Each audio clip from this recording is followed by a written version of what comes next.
Nós estamos estudando Juízes.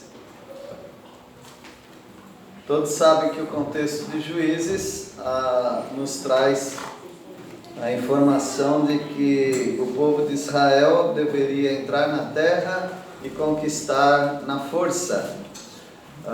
No entanto, eles quiseram, em alguns territórios, eles fizeram aliança. Na verdade, em todos os territórios, eles foram fazendo alianças com os inimigos, aliança com os idólatras, imorais, irreverentes, pessoas que não eram de Deus e que Deus estava fazendo uma limpeza na terra. No entanto, eles quiseram fazer essa aliança e foi prejudicial. A única certeza que eles tinham naquela época, agora no capítulo 4, é que uma mulher seria a libertadora do povo. Também que Deus daria uma vitória para eles, completa, e que outra mulher completaria essa vitória. E nós já vimos a primeira parte, uma mulher sendo, se não a libertadora, mas a incentivadora para o libertador. Baraque seria o libertador e Débora seria a incentivadora dele. Ela tinha mais iniciativa do que ele, com toda certeza.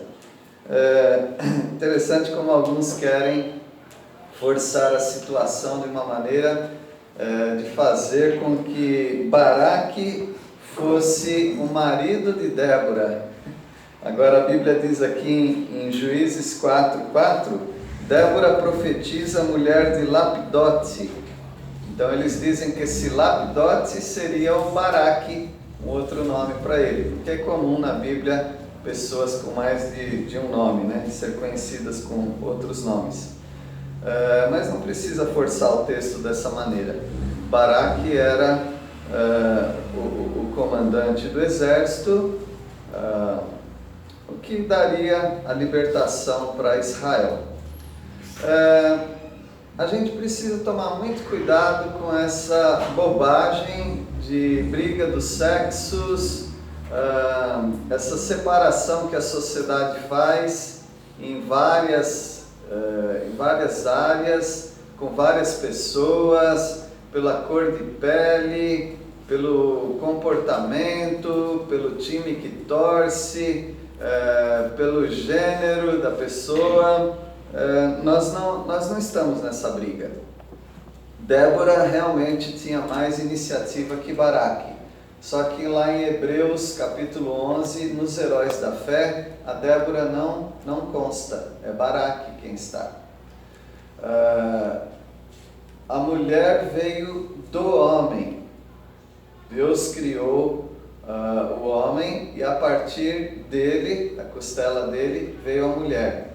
Só que o apóstolo Paulo, lá em 1 Coríntios capítulo 11, fala que é para os homens baixarem a bola, porque a partir de Adão, depois de Adão, todos os homens vêm de uma mulher. Então nós estamos numa cadeia de dependência um com o outro. Homem, mulher, mulher, homem, nós somos simplesmente dependentes uns dos outros. O corpo cresce para a consolidação. Todas juntas e medulas, elas crescem a fim de formar um corpo e esse corpo ser saudável. Imagina se uma parte do corpo crescesse de modo extraordinário, deixando as outras partes do seu corpo para trás. Isso traria para você muitos problemas de saúde, de dor, de várias coisas. Então Deus tem usado o corpo dele para a edificação das pessoas que estão próximas a ele. Então ninguém pode dizer que um é mais importante do que outro. Algumas pessoas têm uma função mais importante do que outra, mas nós todos temos em Cristo Jesus uma dependência, porque Ele é o cabeça e nós somos o corpo. E aqui em Juízes, nós vemos que Deus vai dar a vitória para o povo. Baraque era o líder, mas era incentivado por Débora. Alguém pode ler, por favor, o versículo 10. Juízes 4, 10. Então Baraque convocou a Zebulão e a Naftali em Quedes e subiu com 10.000 homens após de si, e Débora subiu com ele. Então aqui mais duas tribos. As duas tribos que começaram a conquista dos territórios foram as tribos a maior tribo, que era de Judá, e a menor tribo, que era a tribo de Benjamim. E agora Deus já está querendo envolver as outras tribos nas conquistas dos territórios. E Débora, como sabem, ela vai ter uma grande participação aqui de incentivo a Baraque, que libertaria o povo. No versículo 11, nós temos duas coisas bem curiosas no versículo 11. Alguém pode ler, por favor? Heber, o quenita, se separara dos quenitas e do clã dos filhos de Robabe, sogro de Moisés, e tinha armado a sua tenda perto do carvalho de Saananim, não longe de Sedes. Aqui nós temos uma menção isolada, parece que sem contexto, de um homem chamado Heber. Você precisa do versículo 11 para entender o versículo 17, tá bom? Então o versículo 11 vai ficar engavetado. Obrigado, irmão. O versículo 11 vai ficar aqui engavetado até a gente usar no versículo 17, mas ele é muito importante nesse momento. Outra menção que nós fazemos no versículo 11 são os quenitas, ou os queneus. Vocês sabem que todos aqueles eus eram os jebuseus, queneus, ferezeus, heteus. Então, heteus ou heveus? Acho que heteus, né? Então, todos esses grupos de Canaã eram grupos que precisavam ser exterminados. Eles tiveram 420 anos de testemunho do Deus de Israel, eles não aceitaram, porém alguns aceitaram. Nós temos o exemplo da família de Raabe, e tem outros exemplos também. E nós fazemos uma menção e uma exceção aos queneus. Os queneus são o único povo, ou é o único povo que não que não foi junto com os outros povos. Eles preferiram ficar do lado dos mais fortes. Eles são bobos, né? Então eles foram os únicos, a única tribo que poderíamos dizer, uma tribo de Canaã, que era idólatra, mas eles se converteram, ou pelo menos não causaram problemas e quiseram ficar junto com o povo de Israel. São os queneus. Então, em todas as referências que nós vemos dos queneus, eles não são iguais aos demais, filisteus e outros mais, tá certo? Então, aqui uma menção honrosa a essa tribo, que mesmo no meio de tanta idolatria e tudo mais, tem aqueles que ficam do lado do Senhor. Esses são os queneus. Mais um outro aspecto aqui no versículo 11 é o nome de Jetro. O sogro de Moisés tinha 3 nomes. 2 já é muito, né? Ele tinha 3 nomes. Um era Reuel, lembram? Reuel era o nome dele, que quer dizer amigo de Deus. O outro nome que ele tinha era Jetro, que quer dizer excelente, mas é a mesma pessoa. E agora aqui, Obade. Obade não, Obabe. Obabe quer dizer querido. Alguém tem uma versão dizendo que ele não é sogro de Moisés, mas ele é cunhado? Meu. Tá bom, azar de vocês. Então alguns querem dizer que Obabe não é o sogro, é o cunhado. Então vai saber, né? Mas está aí. ou é cunhado e a gente não estava sabendo, mas aqui em algumas versões está sogro, ou ele tinha realmente 3 nomes: Reuel, Jetro e Hobab. Muito bem. Versículo, agora é o 12, né? O versículo 12 agora, nós temos um ensinamento muito importante que serve para o nosso dia a dia. Não comece uma coisa que você não vai conseguir levar até o fim. Principalmente na questão de relacionamentos. Às vezes a gente ensaia para falar com alguém, ensaia, depois a gente decide, é melhor não falar. Porque uma vez que você fala certos assuntos, você causa um problema grande depois, que você vai ter que sustentar. Se você fala alguma coisa que você ouviu sobre alguém, mas não tem certeza, depois você vai ter que suportar as consequências. Talvez quem falou para você aquilo não vai se sustentar. Você vai ficar sozinho naquilo. Outra situação é quando nós vemos um erro numa pessoa. A palavra de Deus diz que nós que somos espirituais devemos advertir com amor, é claro, as pessoas que estão em falha. Mas, lá em Gálatas capítulo 6, diz que nós temos que cuidar de nós também. Jesus falou em Mateus capítulo 7, para nós não julgarmos as pessoas. E algumas pessoas veem rapidamente esse versículo e falam que é proibido julgar os irmãos. Não. Ou qualquer outra pessoa. Não é proibido. É necessário às vezes. Você julga de acordo com aquilo que você vê. O julgamento temerário é que não pode. Temerário é um julgamento imprudente, um julgamento sem base. O Senhor Jesus fala: primeiro tira a trave, coisa grande, né?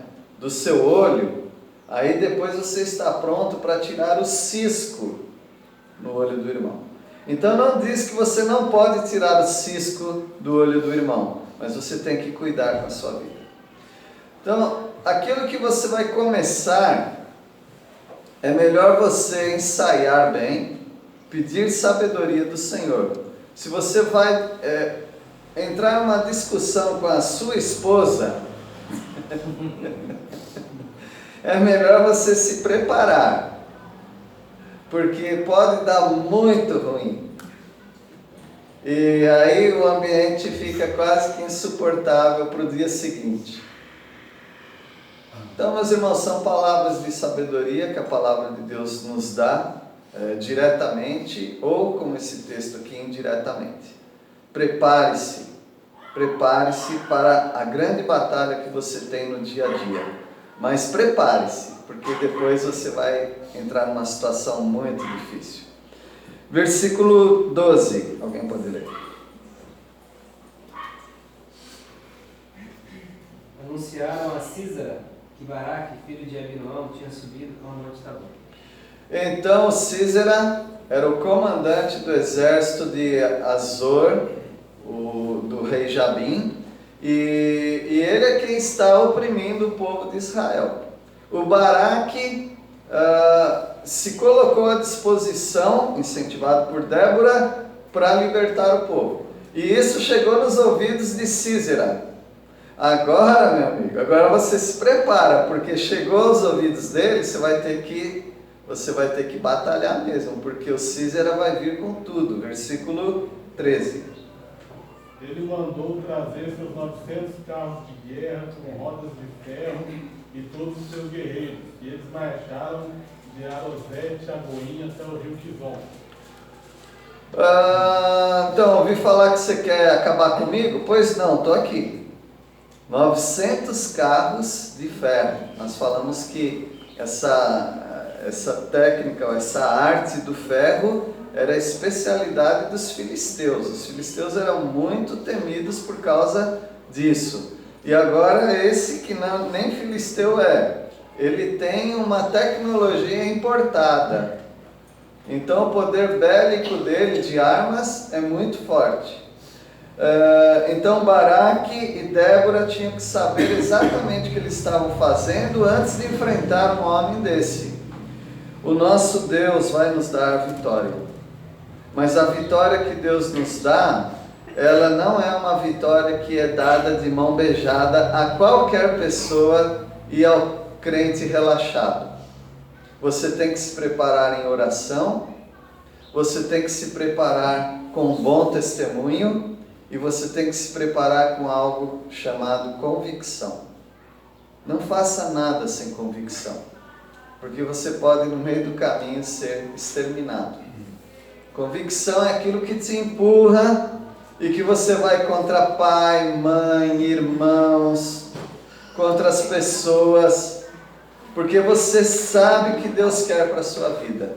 Então é muito importante que Baraque tivesse uma fé no Senhor e não em Débora. Aqui nós vamos ver a partir do versículo 14. Débora incentivando novamente. Versículo 14, alguém pode ler? Então disse Débora a Baraque: dispõe-te, porque este é o dia em que o Senhor entregou a Sísera nas tuas mãos. Porventura o Senhor não saiu adiante de ti? Baraque, pois, desceu ao monte Tabor e 10.000 homens após ele. Essa mulher realmente tinha algo nela, é Deus, que incentivava os homens. Tanto é que ele falou assim: eu só vou se você for, se você não for, não vou. Então o Baraque, ele tem a certeza do Senhor, através de Débora, que ele vai vencer. Porque o Senhor não saiu adiante de você, então ele vai ter essa vitória. Versículo 15, a vitória foi de Baraque, realmente, incentivado por Débora. 15 e 16, vamos ler? Quando Baraque apareceu com seus exércitos, o Senhor fez com que houvesse uma grande confusão no meio dos soldados e dos carros de Sísera. Aí Sísera desceu. Desculpa, eu estou perdido um pouquinho, mas talvez seja culpa minha aqui, irmão. Você está lendo qual versículo? Ainda estou no 15. O 15? Ainda estou no 15. E Sísera desceu do carro e fugiu a pé. Tá bom. Aí agora o 16. Tá bom. Mas Baraque perseguiu os carros e o exército até Arosete e Gom. Todo o exército de Sísera foi destruído, ninguém escapou. Tá bom. Obrigado. Deus foi adiante e exterminou o exército de Sísera. O exército. Mas ainda não acabou com Sísera, não é isso? Todos os carros, todo o seu exército, e eram carros, vale a pena relembrar, eram carros de ferro. Sísera caiu fora, né? Pulou do carro, fugiu a pé. Baraque perseguiu e acabou com o exército. Sem escapar nenhum sequer, exceto um.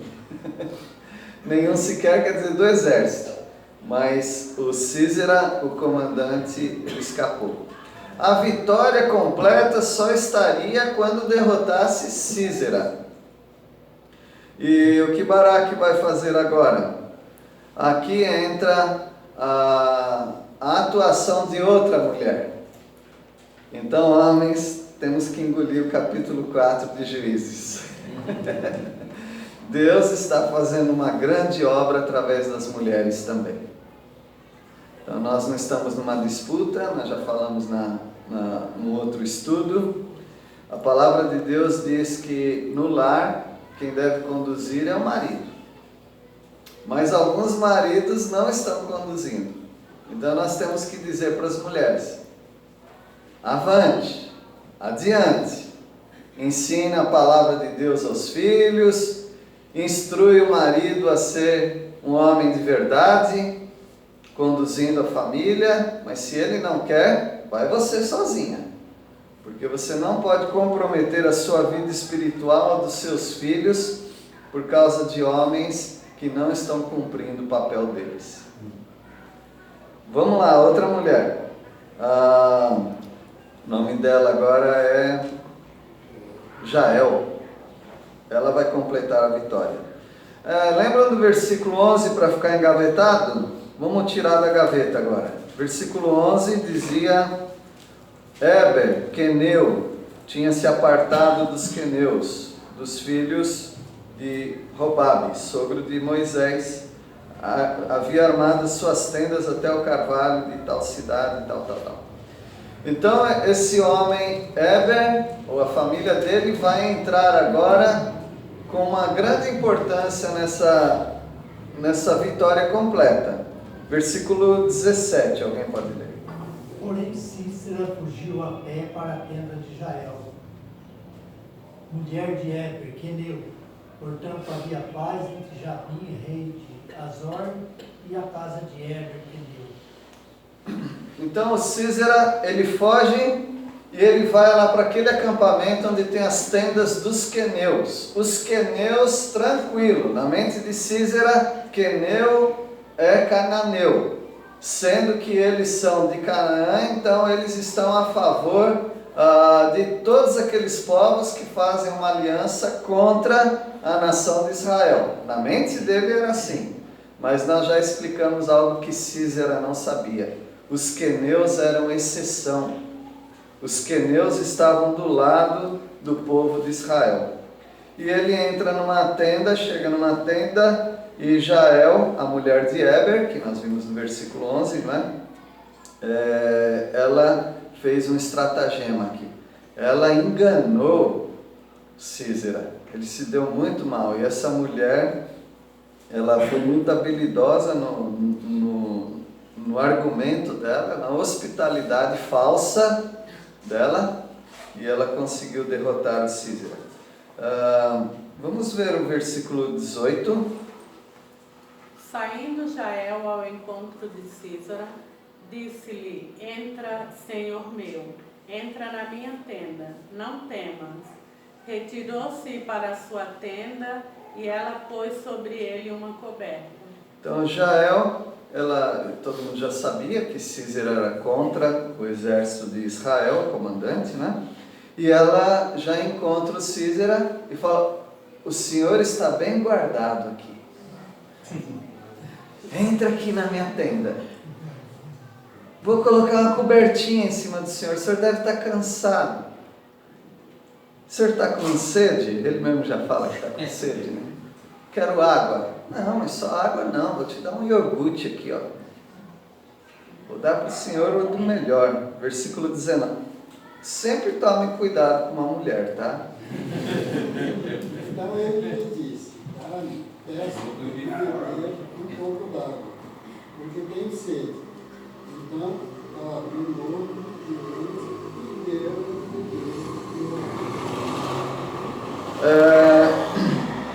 As mulheres têm uns argumentos muito interessantes, né, irmãos?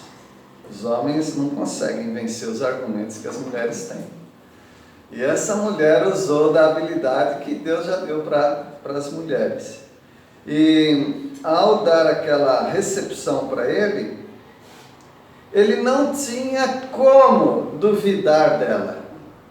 Não tinha como, porque esse homem já estava num estresse, no top, né, de estresse. O exército destruído. Ele pula da carroça, sai correndo, vai talvez pela noite fria,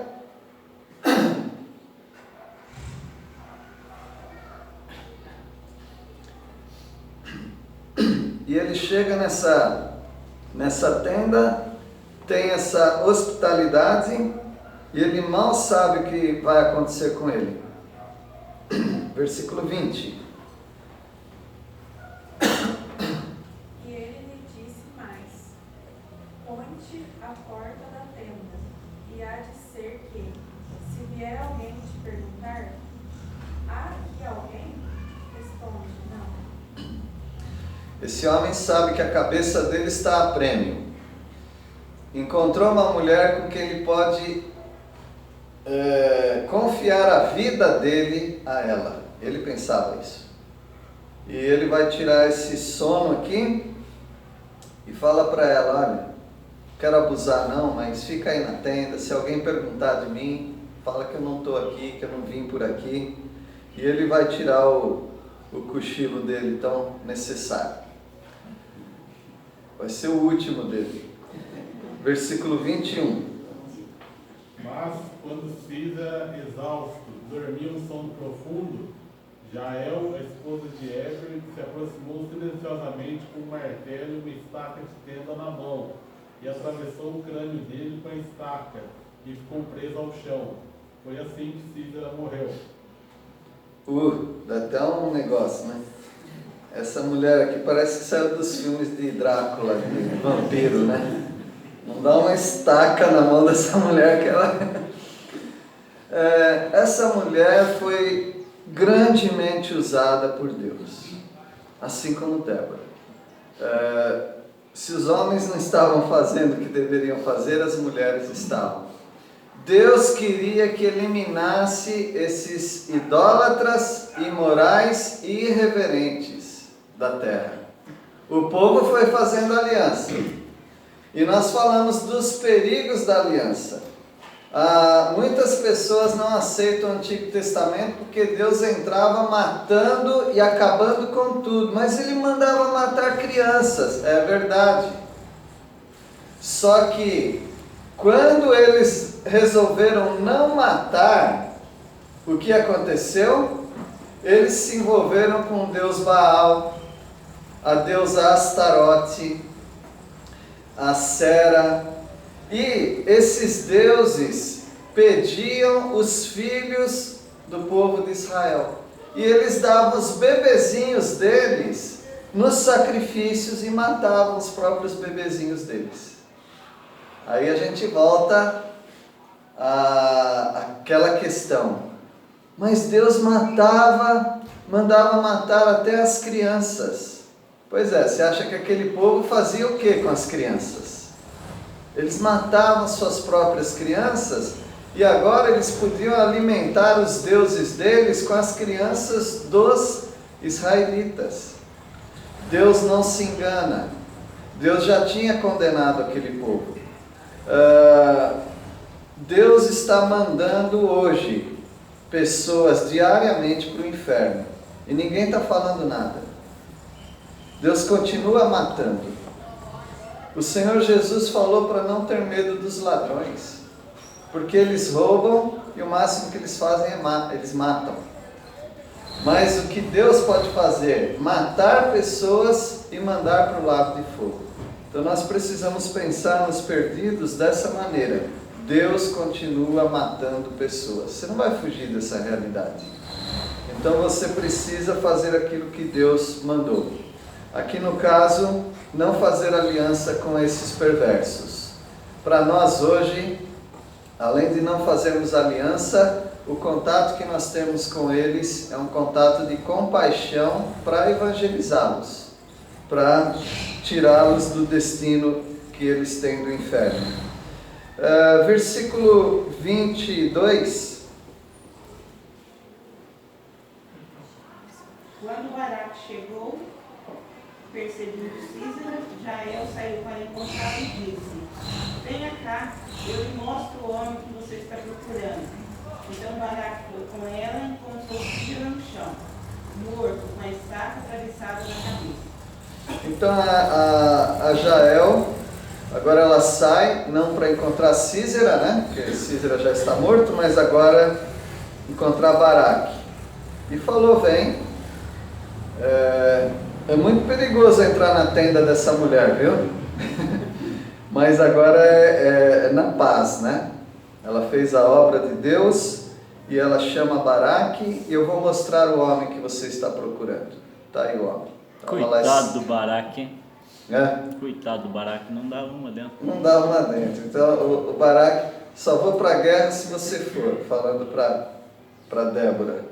E agora ele vai matar o Císera, uma mulher já chega antes dele, né? Então, não quero que as mulheres fiquem envergonhadas, mas Paulo falou assim, que Deus escolhe as coisas loucas deste mundo para envergonhar os sábios, as coisas pequenas para envergonhar aqueles que são grandes, acham que são grandes. Versículo 23. Se Deus naquele dia sujeitou a Jabim, rei de Canaã, diante dos filhos de Israel. Você vê que quando o exército foi destruído, não tinha esse versículo aqui. Esse versículo só apareceu depois que Císera foi destruído, o comandante, o chefe de todos lá. Então agora sim, Deus deu a vitória contra o rei Jabim, contra o rei de Canaã, né? O povo está liberto realmente. E no versículo 24, diz que as vitórias do povo de Deus são crescentes. Isso também é uma preocupação nossa, porque nós temos vitórias parciais. Uma vitória aqui, outra ali, uma resposta de oração aqui, outra ali. Mas esse não é o padrão de Deus para o crente. O crente às vezes está alegre, outras vezes ele está meio emburrado. Mas o padrão de Deus é uma vida constante de vitória. Se você não está vivendo assim, então Deus precisa trabalhar no seu coração e você precisa armar-se com os recursos que você tem em Cristo Jesus e ser mais constante na sua vida cristã. Ter mais vitórias, e vitórias constantes. Versículo 24. E cada vez mais a mão dos filhos de Israel prevalecia contra Jabim, rei de Canaã, até que o exterminaram. Só foi melhorando até exterminar aquele povo. É o que deveria estar acontecendo em todos os territórios. Mas o povo de Israel tem vitórias parciais. Tanto é que foram 13 ou 15 juízes no espaço de 380 anos, e o povo, aquele alto e baixo. Logo depois eles vão se enamorar de outro povo, e Deus vai trazer juízo contra eles. Eles vão clamar ao Senhor, Deus vai levantar outro juiz, e eles serão libertados, e aí começa tudo de novo. E agora eu quero encerrar falando de três mulheres, ou 3 grupos de mulheres, como Deus tem usado grandemente as mulheres. A gente pode falar de 4, né? Mas a quarta o irmão já falou, que foi a Marta. A Marta. Então Deus realmente tem usado as mulheres. Lá em Romanos 16:1, Romanos 16:1, alguém pode ler?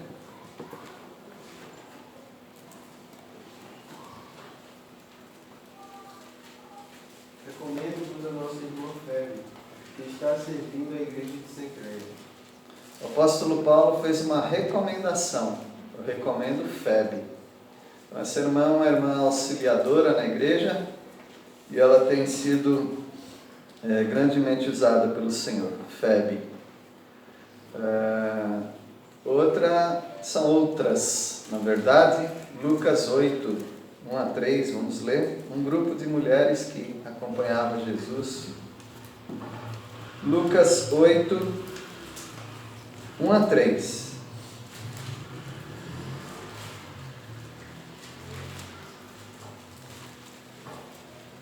E aconteceu depois disso, que andava de cidade em cidade, e de aldeia em aldeia, pregando e anunciando o evangelho do reino de Deus.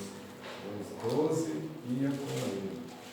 E algumas mulheres que haviam sido curadas de espíritos malignos e de enfermidades, Maria chamada Madalena, da qual saíram 7 demônios, e Joana, mulher de Cusa,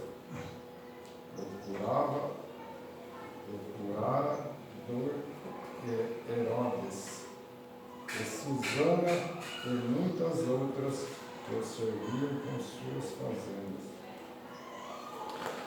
Então, essas mulheres serviam ao Senhor com o que elas tinham, com tecidos, com alimentos, elas seguiam ao Senhor. E também duas. Tudo bem que elas entraram num problema sério uma com a outra, mas isso acontece com mulheres e com homens também, né? Está lá em Filipenses 4, 2 e 3. Alguém pode ler? Daí eu quero dar um fechamento sobre essa bobagem de representatividade. Vamos falar sobre isso. Filipenses 4, 2 e 3. Rogo a Evódia e rogo a Sintique, pensem concordemente no Senhor. A ti, fiel companheiro de Júlio, também peço que as auxilies, pois juntas se esforçaram comigo no Evangelho, também com Clemente e com os demais cooperadores meus, cujos nomes se encontram no livro da vida. Vamos ficar com a parte boa desse versículo, que é: elas muito me ajudaram. Elas foram cooperadoras, Evódia e Sintique. Tanto é que elas entraram num conflito lá e o apóstolo Paulo pediu para alguém interceder, ou intermediar e ajudar essas duas irmãs para ficar tudo bem com elas, porque não era possível gente que serviu tão bem ao Senhor ficar numa briga assim. O fechamento que eu quero dar nessa questão de mulheres é o seguinte: nós temos ouvido muito falar sobre representatividade. Alguém poderia dar uma definição nesse contexto aí, mais ou menos o que é representatividade?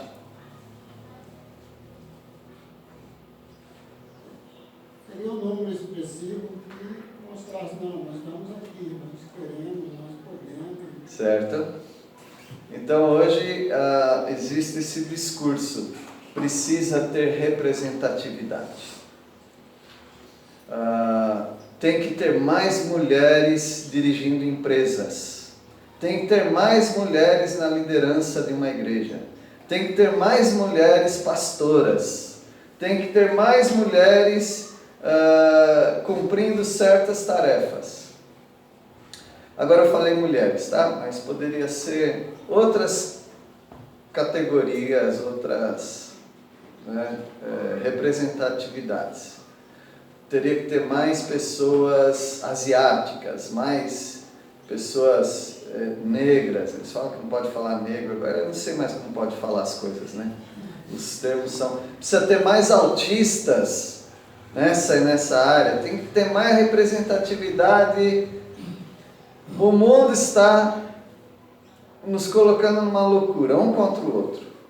Agora, vamos pegar as mulheres importantes da Bíblia, não porque elas eram mulheres, mas porque elas fizeram a vontade de Deus.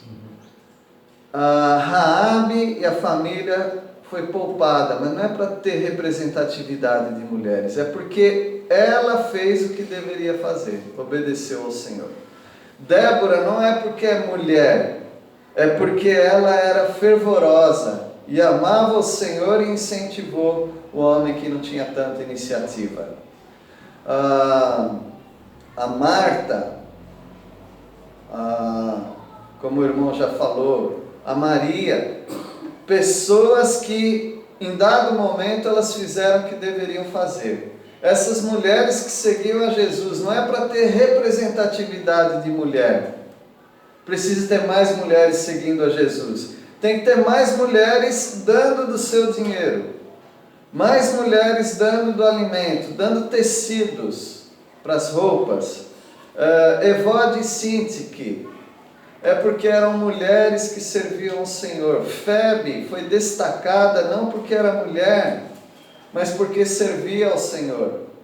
Tem um monte de mulher preguiçosa que está à sombra das mulheres que trabalham e estão chamando isso de representatividade. Elas me representam. Representa o quê? Você não faz nada? Então é só para quem serve ao Senhor. É só para as mulheres que servem ao Senhor. E não porque são mulheres. Não é porque tem que ter representatividade, mais mulheres nessa ou naquela função. Queria deixar isso como um incentivo para as irmãs, para não se acomodarem com essa tal de representatividade. Faça aquilo que você tem de fazer como serva do Senhor, e não porque você é mulher. Então que Deus abençoe as irmãs e aos homens. Homens, vão acordar! O discurso não vamos ficar para trás, não vamos deixar que elas avancem, não, vamos avançar juntos, homens e mulheres servindo ao Senhor. Que nessa igreja não exista essa competição, mas que sirvamos ao Senhor. Esse é o objetivo. Que Deus abençoe o Natan e a família, uma boa viagem para vocês. A Juliana, Gabriela, Juliana, Deus abençoe o seu ministério também, família do irmão, então, o Glauber e a Joyce também, Deus os abençoe, todos os irmãos que estão aqui. Vamos orar. Nosso Deus, agradecemos pela Tua palavra, ela nos incentiva a sermos fiéis e não lutarmos por nenhuma classe, categoria, mas sermos fiéis ao Senhor. Nós agradecemos a Deus pela vida de Débora, Baraque, Jael, que são exemplos para nós de pessoas que serviram ao Senhor. Pedimos a Deus que as nossas vitórias sejam mais constantes e frequentes, para nós não ficarmos em altos e baixos. Pedimos a Tua ajuda, Deus, nós temos tantos desafios familiares na igreja, para aqueles que têm ministérios, no trabalho também. Pedimos a Deus que o Senhor nos dê vitória. E agradecemos, ó Pai, porque um ao outro vai ajudando e nós vamos nos animando na Tua obra. Agradecemos ao Senhor em nome de Jesus. Amém.